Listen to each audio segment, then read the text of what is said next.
Hello everybody, welcome back to my sunroom here in East Tennessee on this beautiful June day. I have been asked many times here recently what kind of fertilizer I'm using, how long I've used it, just general information about how I use it with my plants, and I thought I would just kind of go over some basic information with you all about how I fertilize. It's always fun to hear how growers fertilize their plants because if you ask 10 orchid growers how to fertilize their plants, they're going to give you about 20 different answers. So I'm going to try to be as specific as possible. It is June, it's summer. So the temperatures here are climbing. They're supposed to be even hotter next week. So always keep in mind that when you're fertilizing, the higher the temperatures, the more sun you get, the more nutrients are going to be absorbed by the plants. That's why in the summer you fertilize at a higher rate than you do in the winter where your temperatures aren't so high. They're going to absorb, but not as high as they do, not as much as they do in the summer, of course. So as you see, what I use and what I've been using for the past 2.5 years, almost 3 years, is the Tezula, Tezula, MSU fertilizer, and I buy this on Amazon, and I'm going to try to put a link down below in the description box for that, for those of you who are interested in getting it. I have been completely thrilled with the results that I've gotten in the past almost 3 years of using this. You all have seen how my plants have responded. You see how they bloom. This is very easy to use. You pretty much don't have to use anything else with it. It is a complete fertilizer. It has everything in it. It has your micronutrients. It has your macronutrients.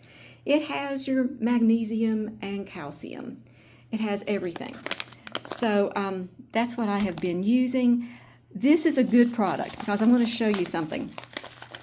I've had this open, of course I keep a chip clip on it, but I've had this one open for probably about a year maybe. And do you hear how it's still granular?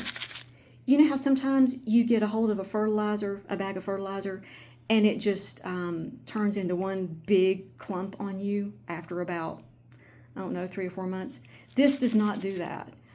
This is a quality. This is MSU fertilizer. This is a really, really, really good fertilizer. So I highly recommend it. And like I said, you've seen the results that I've gotten with it. I have been extremely impressed with this. And it's also made my life a lot easier. I have simplified so much. I don't need to use CalMag with this. I don't use seaweed extract with this. I haven't used either of those products, I'd say, in about 2 years. You just don't need to. This has plenty of calcium and magnesium. You don't need to supplement with anything. What I have been doing a little bit different is instead of using just plain RO water, reverse osmosis water, the water here in our area is extremely good. My water has a TDS of, the parts per million is 100. I have 100 parts per million in my water. It is really, really nice water. So I have not been using straight reverse osmosis water either. So before I start, I'm starting at about 50 parts per million before I add any of the fertilizer to it. So that has been a little bit different, but my plants have responded really, really well. I haven't had any salt buildup because, like I said, my tap water is 100 parts per million. That's awesome. So I let it set out overnight to just make sure there's no chlorine, in there. And that's how I have been using this product. Now, after saying that, if you don't have good tap water, then you're going to need to use reverse osmosis water. Make sure that make sure you check your water and give your plants the best quality water that you possibly can. If you're starting out with water that has I've heard from people whose parts per million in their water is like 500 some, and I'm like, oh my gosh, that's what I fertilize. That's the rate I fertilize at. So anyway, when you see that it's for tap, rain, and RO water, just make sure that you know that tap water needs to be really, really good tap water if you're going to use your tap water, or if you're going to mix it. If you have a high parts per million in your tap water, make sure that you are using RO water, or like I've said before, you can get a 0 water pitcher, and it's going to bring that water down to a TDS of like 0 to 10, which was awesome. So that's a little bit more cost effective than trying to get a water filter for your plants. So let's start out with the dosage that I use on the complex hybrid phals. Okay, these are very hungry plants. They're huge. They have these huge, gigantic leaves, and they bloom a whole lot for me. So I give them almost an entire dose of MSU. They tell you in the spring and summer, a teaspoon per gallon of water, and not to go above that. They actually warn you not to go above that. So usually when I mix up a full teaspoon per gallon, that's about 700 to 750 parts per million. So yesterday I gave this one about 650, almost a full dose. She's blooming, she's starting to grow leaves, and these are very hungry. In a couple of weeks, when the temperatures are even higher, I will go that full 700 parts per million. She will need that to grow well. And here's my little Phal Suchin Sapphire. And you would think, okay, smaller plant, it's not going to need as much as this. That is not true. If I do not fertilize this at practically the full dose, the leaves start turning yellow. You can tell if you're not fertilizing quite enough when the tips of the leaves start turning yellow. That's your sign, oh dear, I need to up the dose. Now, not if you're already using the full dose, don't do that. But usually when you're using the full dose, you're not going to come across that problem. But a couple of months ago, I was only giving this one maybe a third of a dose, quarter of a dose, something like that, of MSU. Oh, she did not like it at all. As you see, she's got lots of leaves and lots of blooms. So this one takes a full dose. Your smaller miniature Phalaenopsis, they are hungry, I'm telling you. Those go through a lot of fertilizer. Do not let their size fool you. So the other day, I was fertilizing this one at, I believe, 600 parts per million. That's almost the full dose. I've been kind of just adjusting it up into the spring and summer mode. I don't like to just go from the winter dosage to all of a sudden full throttle ahead spring summer dose. That's just kind of not what I do. I kind of increase things a little bit at a time up to the full dose. Okay, so here's my little Phalaequestris, and all these that I'm showing you, by the way, are in bark. And I do fertilize differently with the ones in bark than I do in sphagnum moss, and I'll explain that a little bit later. But as you see, this is a young plant. This one gets about half a dose of MSU. All I do is I just take what I've already got, the full dosage, and I just add water to it. And yeah, as you see, it's a young plant. What I'm doing is working because there's no yellowing there, and I don't want to give it a full dose. It doesn't need a full dosage yet. Okay, and this is my Looseberry Trinity. I Googled this one to see how to care for it, and it said that they recommend you fertilize this one at half the dosage of the recommended fertilizer dose. And I've been doing that, and look, it's absolutely perfect. So some of them do have their own requirements. So when you have these novelty phals, the really beautiful novelty phals that everybody's getting into these days, make sure that you Google and see what they recommend. Then if it doesn't work, you know, if like, let's say next year, a half a dose just won't cut it with this, then I'll increase it a little bit. I know what to look for. If the leaves start turning kind of yellow, then I know. Now, I'm not expecting for these to never have a yellow leaf. Let me make that clear, okay? Every once in a while, they are going to lose a leaf from time to time. But I'll tell you, with this one, it wasn't just when, okay, sometimes the higher up leaves will start drawing the nitrogen. That's when you know, oh my goodness, I need more fertilizer. And I haven't lost many leaves off of this one. So I'm hoping I get to keep all these leaves. I'm hoping that my goal is to fertilize at a rate so that I don't lose many leaves at all. That's my goal. And here's my beautiful Fal Matuo 24 Solar Terms Black Angel. This one's growing in New Zealand spag moss, and it's a young plant, as you see. And here is my huge Fal Matuo King Bellina. This one gets more fertilizer than this one does. This is a smaller plant with not as many structures, and it's growing in New Zealand sphagnum moss, which retains nutrients very well. So this one gets about a half of a dose of the MSU. This one's going to get about 3/4 of a dose of MSU. I don't take it all the way up to the full dose because these don't bloom as prolifically as the complex hybrid phals do. Those, oh my goodness, they require a lot of fertilizer. This one, if it gets really hot this summer, I don't know.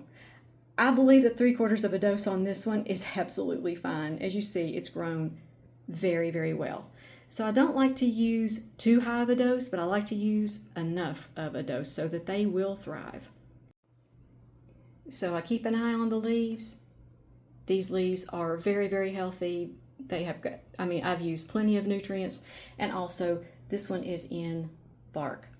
So New Zealand spag moss, I do a little bit differently than I do with the ones that are in bark.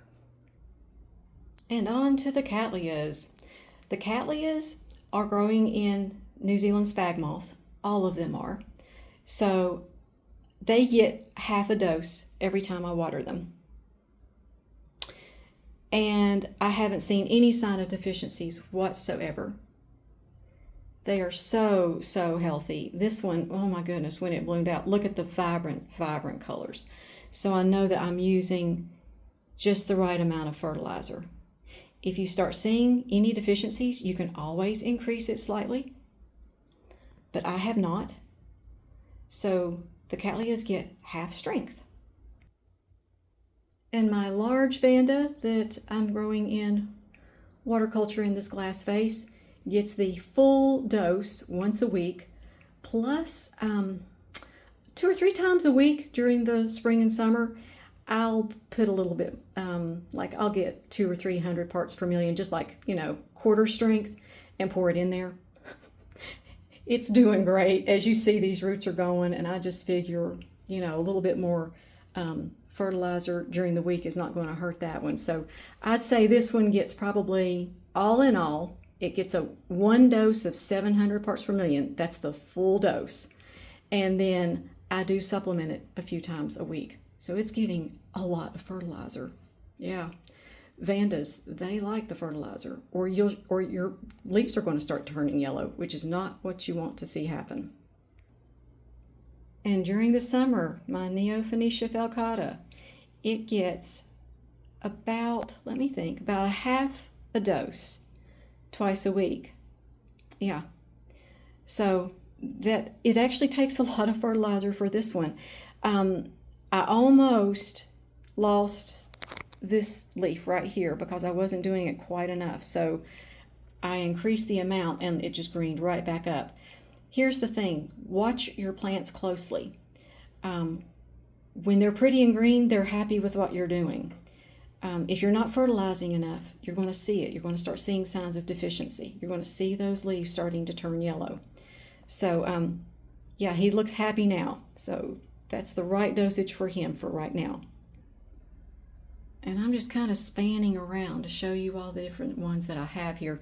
My dendrobiums, what I do with them is I fertilize them twice a week at half strength each time. Right now they're getting watered twice a week. Probably when the temperatures go up, it's going to go up to 3 times a week, but they are in active growth and it requires a lot of fertilizer for these canes to grow and to mature. Do you see how this cane, goodness, it's growing up into the, need to move that out. But this cane is taller than last year's cane.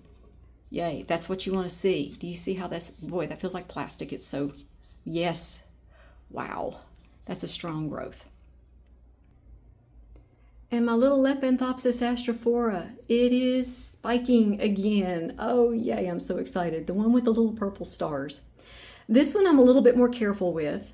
I use about 1/4 strength on my Lepanthopsis astrophora. The roots are very hair-like and fine, and it's growing very well, so that's enough for this little plant.